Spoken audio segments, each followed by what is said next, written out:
নমস্কার বন্ধুরা, রকমারি রান্নার চ্যানেলে আপনাদের সবাইকে স্বাগত। আজকে আমি আপনাদের তৈরি করে দেখাবো লাল লাল ঝাল ঝাল কচি পাঁঠার ঝোল।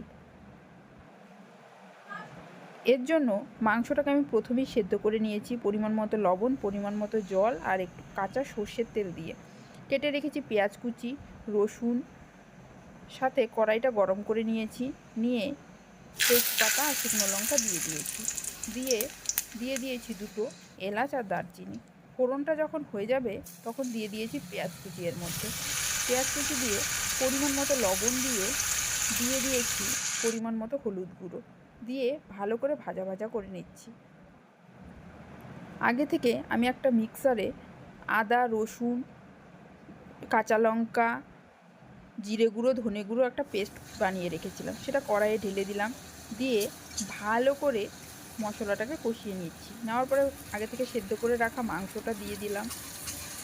দিয়ে ভালো করে মাংসটা কষিয়ে নিচ্ছি। মাংসটা যখন কষানো হয়ে যাবে তখন এতে দিয়ে দিচ্ছি আগে থেকে সেদ্ধ করে রাখা মাংসের জলটা পরিমাণ মতো দিয়ে ভেজে রাখা আলুগুলো দিয়ে দিচ্ছি।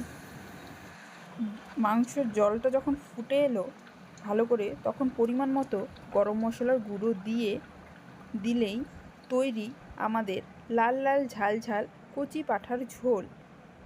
আমার ভিডিওটি যদি ভালো লাগে please like, subscribe and share করবেন। Thank you.